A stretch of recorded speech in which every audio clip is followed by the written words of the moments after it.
Welcome to Ajay. తెలంగాణలో రాజకీయాలు రోజు ఒక రకంగా తిరుగుతూ ఉన్నాయి. సో మనందరికీ తెలిసిందే, నిన్న అసెంబ్లీలో జరిగినటువంటి అంశం మనందరం చూస్తూనే ఉన్నాం. తెలంగాణ ఆడపడుచు సబితా ఇంద్రారెడ్డిని సీఎం రేవంత్ రెడ్డి, బట్టి విక్రమార్క ఎంత అగౌరవపరిచారో మనందరం చూస్తూనే ఉన్నాం.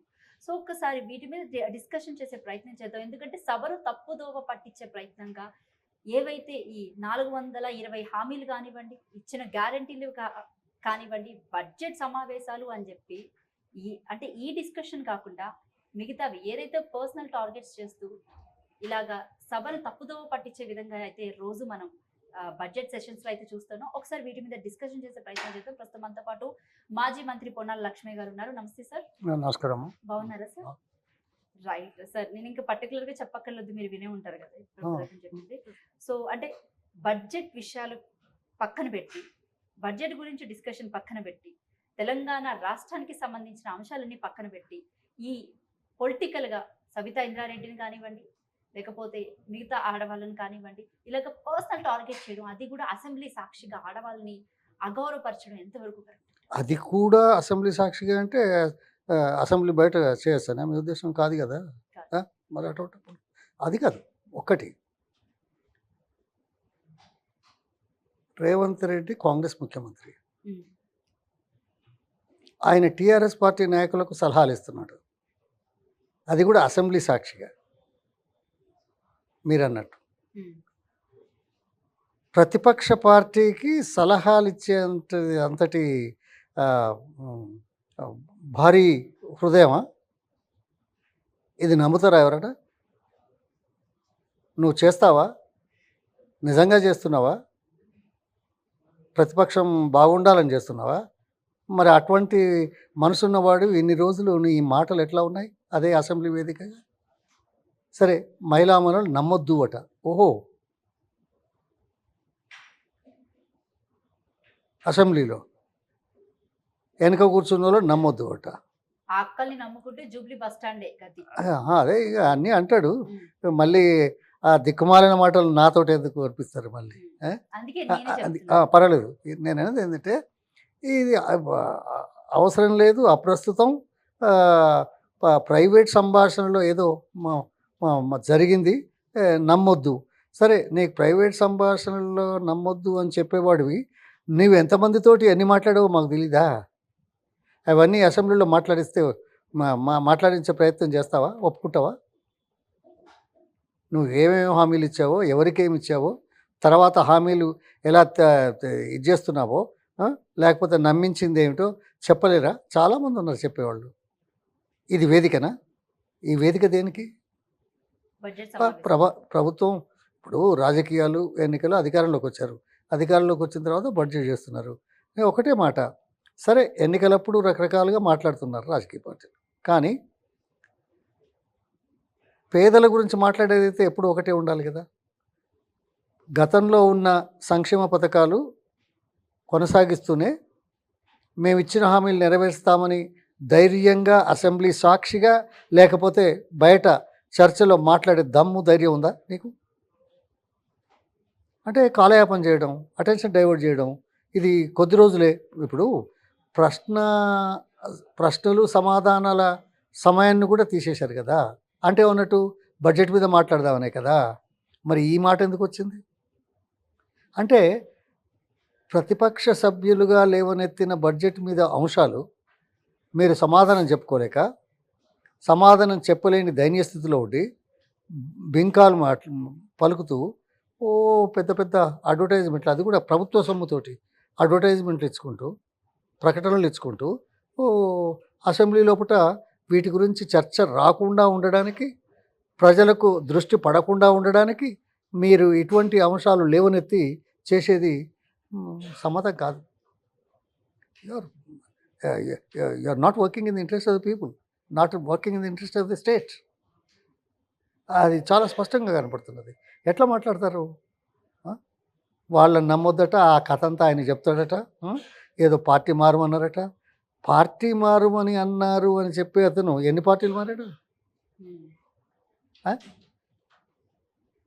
ఇవాళ పార్టీ మారమని నాకు నమ్మించింది అని మాట్లాడే వ్యక్తి ఎన్ని పార్టీలు మారాడు? ఆయనకు ఎవరికి ఒక న్యాయం, సమాధానం చెప్తావు? ఆయనకు ఒక న్యాయం, మిగతా వాళ్ళకి ఇంకొక న్యాయం. అసలు న్యాయం ఎప్పుడూ ఒకటే. కానీ అన్వయించుకునే వాళ్ళు రకరకాలుగా అన్వయించుకుంటారు. అది ప్రజలు బుద్ధి చెప్తారు. అది అసలు సంగతి. చాలా దురదృష్టం అలా మాట్లాడటం. అంటే సబితా ఇంద్రారెడ్డి గారు నిన్న బీఆర్ఎస్ పార్టీ లీడర్, మీరు కూడా ఆవిడ ప్రెసెంట్ సిట్టింగ్ ఎమ్మెల్యేగా ఉన్నారు, కన్నీళ్లు పెట్టుకోవడం అసలు అంటే సరే. చాలా బాధాకరంగా ఉంది. న్యాచురలీ తప్పనిసరిగా బాధగా ఉంటుంది. ఈ సందర్భం, సన్నివేశం వేరే అయితే ఆ, పార్టీ మారినప్పుడు ఓ ఓ దాని మీద ఎక్కడ మాట్లాడుకోవాలో అక్కడ మాట్లాడుకోవాలి కానీ ఇక్కడ మాట్లాడి ఏం చేస్తావు? అవును అన్నారు. నువ్వు నువ్వు చెప్పినవన్నీ చేస్తున్నావా? అంటే ఇలా మాట్లాడుకోవచ్చు అని నేను అనడం లేదు. కానీ ఆ పార్టీలో ఉన్నప్పుడు రమ్మన్నారు. అంతే కదా! ఆ? దాన్ని తప్పెలా పడతావు? ఆమె రమ్మంటేనే పోయినావా? మరి ఆమె వచ్చినప్పుడు నువ్వెందుకు రాలేదు మరి ఆమెతోటి? ఆమెను నమ్ముకున్నవాడు అయితే అందాలా? అంతే కదా! నువ్వు నన్ను రమ్మన్నావు పోయినావు అంటున్నావు కదా! మరి రమ్మన్నప్పుడు వచ్చావు. మరి తను పోయినప్పుడు ఎంబడెందుకు పోలే? దీనికి సమాధానం చెప్తాడా? ఇవన్నీ కథలు, కబుర్లు. Right sir. అయితే ఇచ్చిన హామీలు ఏవైతే ఉన్నాయో 420 హామీలు ఎక్కడ కూడా అమలు చేయనటువంటి అంశం మనకు కనబడుతుంది. అండ్ దీని గురించి అంటే ఈ విషయాలన్నీ తప్పుదోవ పట్టించే విధంగా డైలీ సెషన్స్ అయితే జరుగుతున్నాయి, బడ్జెట్ సమావేశాలన్నీ. సో ఏంటి అసలు అంటే వీళ్ళు చేస్తారా చెయ్యరా అనేది అది కాదు. కాదు కాదు అసెంబ్లీ సమావేశాలే మరీ కొద్ది రోజులు పెట్టిండు. అందుకే కదా ఎక్కువ రాకుండా. ఆ వచ్చిన దాంట్లో ఇలాంటి విషయాలు ప్రస్తావన తీసుకొచ్చి సభా సమయాన్ని వృధా చేసి దాటేసే కార్యక్రమం తప్ప ఇంకేం లేదు. చాలా స్పష్టం కదా! ఎప్పుడన్నా బడ్జెట్ సమావేశాలు ఈ 4 రోజులు 5 రోజులు ఉన్నాయా? ప్రజల జీవితాలతో చెలగాటమాడుకునే నాయకులు ఉంటే ఇట్లనే ఉంటుంది. చెప్పింది చేసే పరిస్థితి లేదు. అడిగితే సమాధానం చెప్పే పరిస్థితులు లేరు. చెప్పింది చేసే పరిస్థితిలో వాళ్ళు లేరు. అడిగిన దానికి సమాధానం ఇవ్వలేని పరిస్థితుల్లో కూడా ఉన్నారు. అటువంటప్పుడు ఇలాంటివే ఏదో ఒకటి తీసుకొచ్చేసి అనేసి బట్టగాల్చి మీదేసి బురదలు రాయేసి దాటుతామని చూస్తారు. సరే ఒక బురదలు రాయేసి దాటితే మొత్తం మొత్తం సముద్రం అంతా దాటలేరు కదా! ఏదో చిన్న కాలువ దగ్గర అప్పుడప్పుడు నడిచే అవకాశం ఉంటుంది. రైట్. ఈరోజు హైకోర్టు తీర్పు ఏదైతే వచ్చిందో ఎస్సీ ఎస్టీ వర్గీకరణ మీద తీర్పు ఇచ్చింది కదా, సో దాని గురించి ఏం చెప్తారు? ఇది చాలా కాలం నుంచి ఉంది. నేను ఐఎమ్ రియల్లీ ఫార్చునేట్ పర్సన్ నేను అనుకుంటాను. ఎందుకంటే మందకృష్ణ మాదిగ గారు నాకు మొదటి నుంచి చాలా పరిచయం. ఈ ఉద్యమం మొదలుపెట్టినప్పుడు మొట్టమొదటి సమావేశం జరిగే ముందు మొదట నా దగ్గరికి ప్రొఫెసర్ దయాకర్ రావు గారు కాకతీయ యూనివర్సిటీ, మందకృష్ణ ఇంకా వేరే 2-3 వచ్చి కలిశారు. చాలాసేపు మాట్లాడాం. నా దగ్గర నుంచెల్లే డైరెక్ట్గా మీటింగ్ పోయినట్టుగా వాళ్ళే చెప్పారు, పోతున్నాం, ఇది చాలా అవసరం, పార్టీలు చేయాలి అని. ఇవాళ చివరికి 34 సంవత్సరాల 36 సంవత్సరాల తర్వాత సుప్రీంకోర్టు ఒక మంచి తీర్పు ఇచ్చింది. ఇది రాష్ట్రాలు అమలు చేయాల్సిన బాధ్యత ఉంది. ఇది నాకు I feel so happy today. చాలా గర్వంగా ఉంది. ఎందుకంటే ఉద్యమంలో మొట్టమొదటి సమావేశానికి ముందు నాతో సంప్రదించి కలిసిపోయిన నేపథ్యాన్ని గుర్తు చేసుకుంటే నేను ఒక అదృష్టవంతుడిగా భావిస్తున్నాను. అట్లాగే ఈ దేశంలో ఓట్ల కోసం కాకుండా సామాజిక కోణంలో ఆలోచించి కేసీఆర్ గారు 2014లోనే ముఖ్యమంత్రి అయిన 4 నెలల్లోనే ఇది అక్టోబర్ నవంబర్లో అసెంబ్లీలో తీర్మానం పాస్ చేశారు. ఆ కన్సర్న్ ఉంటేనే కదా. అదేవిధంగా ఈ క్యాస్ట్ సెన్సెస్ చేస్తే మనకి ఇందులో ఎవరు ఎట్లా ఉన్నారు, దీనికి న్యాయం చేయొచ్చు, ప్రభుత్వ పథకాలు ఏర్పాటు చేసుకోవచ్చు అనే ఉద్దేశంతో ఆ 1 డే సర్వే చేయించాడు. ఈ దేశంలో ఎవరైనా ఉన్నారా అట్లా? అందుకే నా మొదటి రోజు నేను కలవడం కానీ, చూడడం కానీ, చర్చించడం కానీ, ఇది మంచిది అనుకునే అభిప్రాయానికి రావడానికి ఏర్పడిన సన్నివేశం గర్వకారణం అని చెప్పుకుంటూ, అదే గర్వకారణం ఈ రాష్ట్రంలో దేశంలో మొట్టమొదటి అసెంబ్లీ తీర్మానం కేసీఆర్ గారు చేశారు. It's a great day. Supreme Court has, given a wonderful judgment in the interest of the people. Right sir. అయితే ఈ కాంగ్రెస్ ప్రభుత్వం ఏర్పడిన తర్వాత ముఖ్యంగా రైతుల్ని బాగా మోసం చేసిందని చెప్పుకోవచ్చు. ఎందుకంటే రైతు రుణమాఫీ చేస్తామని చెప్పుకుంటున్నాం, కానీ ఏదైతే రైతు బంధు ఉందో అది ఇప్పటి వరకు కూడా 2వ విడత పడినటువంటి అంశం మనకు కనబడతా ఉంది. అదొకటేనా? మిగతా ఏవి కావట్లేదు కదా. ఇప్పుడు రైతు బంధు ఎప్పుడు ఇవాళ దేశంలో రైతు బంధు ఎవరు మొదలుపెట్టారు? ఎందుకు? రైతులను ఆదుకోవడానికి ప్రతి అవును. పంటకు ముందస్తుగానే ఏ, ఇస్తే బ్యాంకు నుంచి తక్కువ రుణాలు తీసుకుంటారు అనేది. అంతే అవును. కదా. అవును. ఆ? మరి అటువంటి కార్యక్రమం విడిచిపెట్టి మొదటిసారి ఏమో ఏదో ఎలక్షన్ అని ఎలక్షన్ కమిషన్ అని అది చేసి ఆపించి రెండోసారి ఇవ్వకుండా చేసి నాట్లేసే సమయానికి ఇచ్చేది, కోతలు అయిపోయిన తర్వాత పంటలు కళ్ళాలకు వచ్చిన తర్వాత అమ్ముకున్న తర్వాత ఇచ్చే ప్రయత్నం తూతూ మంత్రం ఇచ్చే ప్రయత్నం చేసినాం. మరి రెండోది దీనికైతే ఇంతవరకు ఇంకా మొదలు లేదు కదా. ఆ? ఈ డబ్బులని 7,000 కోట్లు అయితే దాంట్లో ఇవ్వాల్సిందే కదా. మిగతా కార్యక్రమాలన్నీ ఆగుతున్నాయి కదా. సంక్షేమ కార్యక్రమాలు మిగతా కార్యక్రమాలు కూడా డబ్బు ఇవ్వట్లేదు కదా. దీని ఒక్కదానికే అది కూడా ఓహో 6,000 కోట్లు 11 లక్షల మందికా ఏదో అన్నారు. మళ్ళీ 6,000 కోట్లు ఇంకో 11. నేనంటాను ₹1,00,000 రుణం తీసుకున్న వాళ్ళు 2015-18 లోపటిని 36,58,000 మంది ఉంటే మరి ఈసారి యూనో ₹1,00,000 రుణం తీసుకున్న వాళ్ళు 11 లక్షలు ఎట్లా ఉంటారు నాకు తెలియదు. ఆ?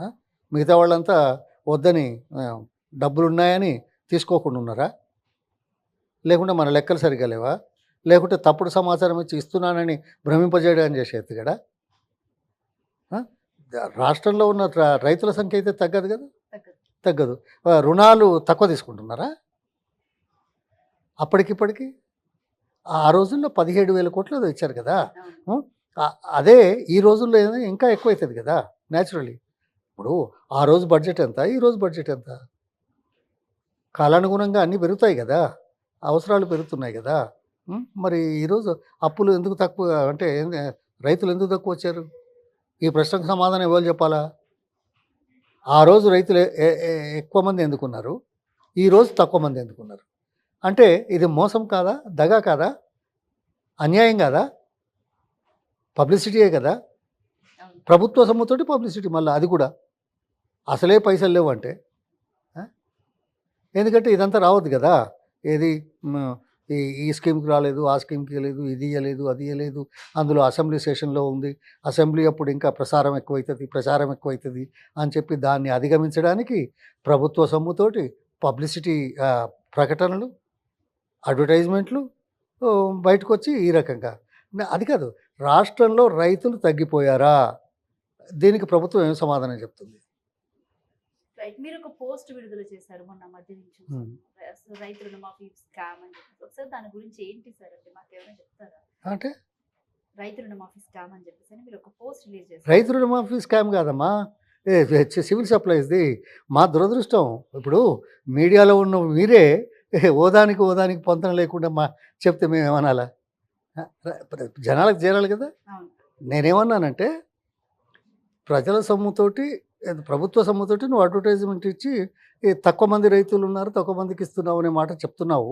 అదే రోజు అసెంబ్లీలో 1,100 కోట్ల స్కామ్ జరిగిందని ప్రతిపక్షాలు బాహాటంగా అసెంబ్లీలో మాట్లాడితే దాని ప్రభావం కనపడకుండా ఉండడానికి అడ్వర్టైజ్మెంట్లతోటి మీడియా అంతటినీ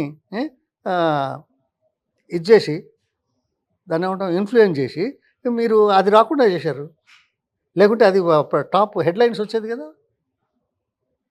మీరు అడ్వర్టైజ్మెంట్స్ చేయకపోతే స్కామ్ ఇంత జరిగిందని అసెంబ్లీలో ప్రతిపక్ష పార్టీలు ముక్తకంఠంతో మాట్లాడింది రాదా? వస్తుంది కదా. కొద్దిగా ఎక్కువ తక్కువ ఎక్కడైనా, బట్ హెడ్లైన్స్లో రాకుండా, ప్రచారం కాకుండా లోపల పేజీల్లో వచ్చేట్టుగా చేశారు. మొదటి పేజీలో అంతా మీరే కనపడ్డారు, అందరు మంత్రులు ఇది పట్టుకొని తక్కువ మంది రైతులు ఉన్నారు మేము ఇస్తున్నామని. మరి అది పెట్టాను. అయితే మరొక విషయానికి వస్తే కనుక సార్, రాష్ట్రంలో జరుగుతున్నటువంటి అంటే ఈ 4 రోజుల్లోనే బేసిక్గా అత్యాచారాలు కానివ్వండి, అమ్మాయిల మీద దాడులు కానీ చాలా ఎక్కువైపోయాయి. ఎక్కడ కూడా ప్రభుత్వం స్పందించట్లేదు ఈ విషయాల మీద. ప్రభుత్వం స్పందన ఒక అంశం. అసలు ఈ ప్రభుత్వం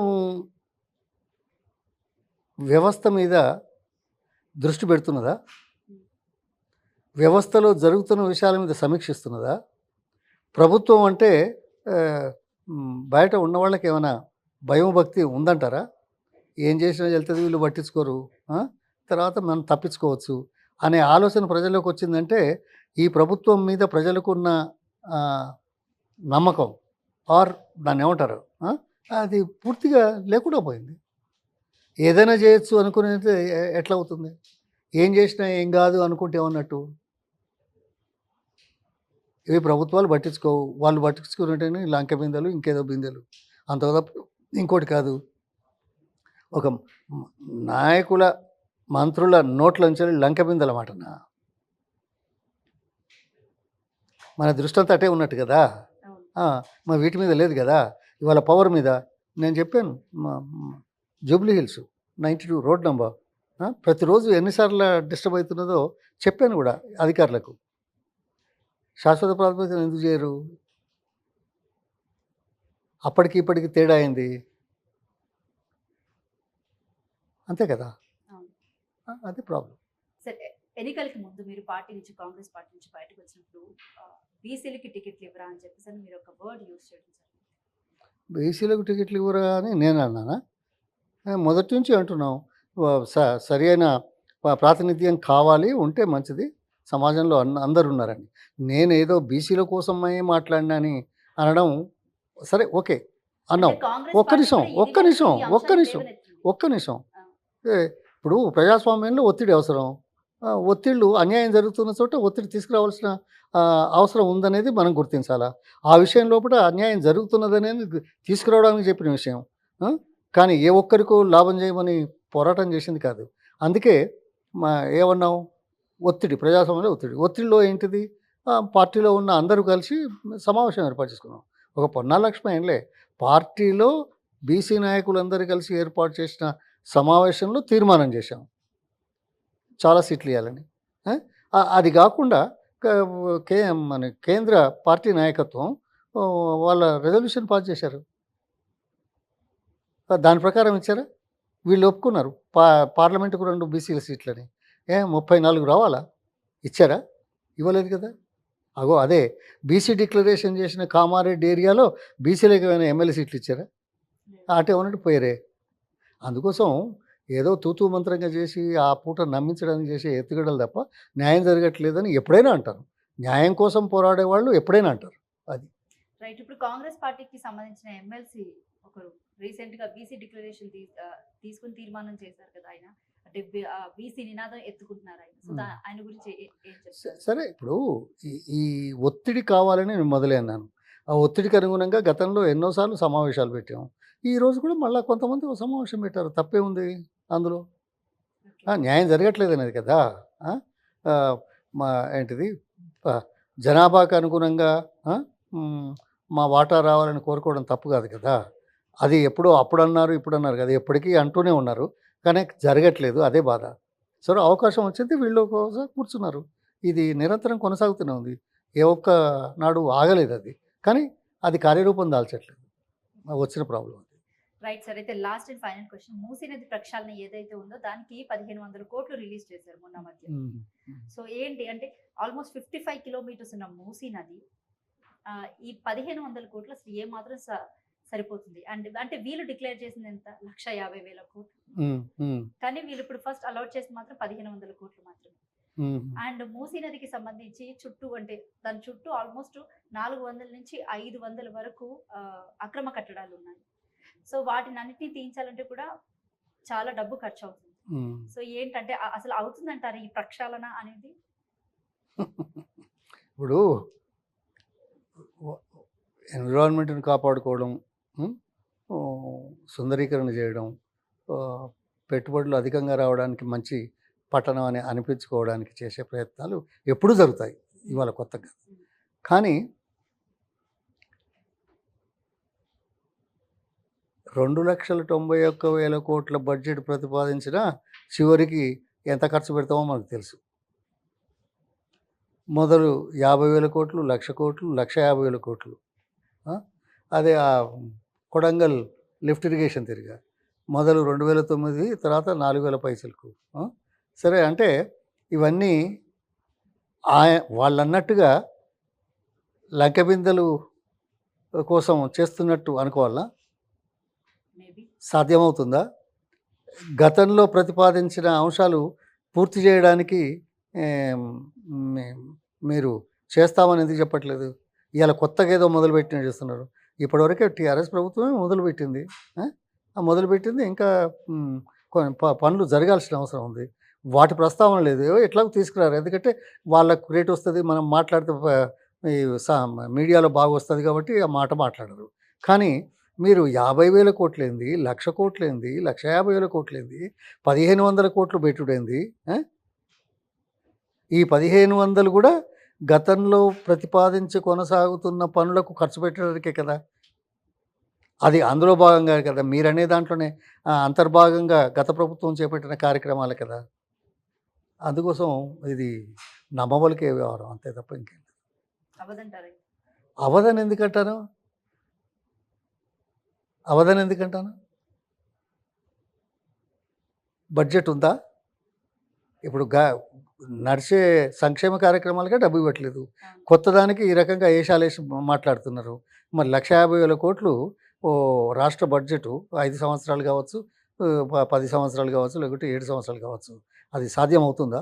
రైట్ సార్, బడ్జెట్ లో ఎక్కడ కూడా నిరుద్యోగులకు సంబంధించిన యూత్ డిక్లరేషన్ కి సంబంధించిన ఒక్క అంశం లేవనెత్తలేదు. అలాగే ఈ ఇగో ఉద్యమకారులకి సంబంధించిన మీరు ఓ, ఏదో తృప్తి పడతారు. అసెంబ్లీలో మాట్లాడినంత మాత్రాన అయిపోతుంది అని. ఏ? మాట్లాడని 420 హామీలు కదమ్మా. ఆ? అన్నిటి గురించి మాట్లాడుతున్నారా? లేదు. మరి దేని గురించి ఇచ్చారు? ఏదో 2, 3 చిన్నగా పెట్టారు. మిగతాయి ఆఫ్ చేశారు. అది కూడా గతంలో తీసుకున్నాయి ఆఫ్ చేస్తే ఇవాళ ఇవ్వగలుగుతున్నారు. ఆ? ఇదైతే చూసాము మనం. అందుకోసం ఇదంతా డంబాచారం అంతే, ఇంకేం లేదు. Right sir, thank you sir, thank you so much sir. So ఇది పొన్నాల లక్ష్మి గారితో ప్రత్యేక interview. Thank you so much.